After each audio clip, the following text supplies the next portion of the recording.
श्रीमंदिर रे आज्ञा पश्चिम द्वार ए पश्चिम द्वार महिमा आपण माने सुनिले मो माँ माने आपण को लोमो टांकुरी उठिबो। पुओ झियो बाहाई पारुनाहंती, बंधु प्रस्ताव ठीक हे पारुनी, बापा मांकर चिंता आज्ञा बढ़ी गलानी। लेखिकी रखंतु ए द्वार ना होचे आज्ञा कामना द्वार। समस्तंको कामना जगन्नाथ महाप्रभु एई द्वार रे आज्ञा पूर्ण करंती। जहा आपनको मनरे मनस्कामना अछि, जहा कामना करिसंती आपण माने जिबे।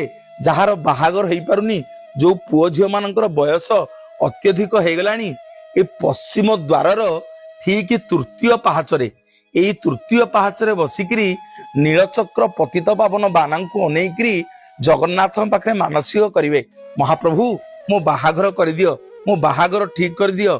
कि मो पुओर बाहागर हेई पारुनी, मो झियोर बाहागर हेई पारुनी, प्रभु मो मनस्कामना पूर्ण करंतु। देखिबे आज्ञा कोठी कैवल्यनाथ जगन्नाथ महाप्रभु इमिति आज्ञा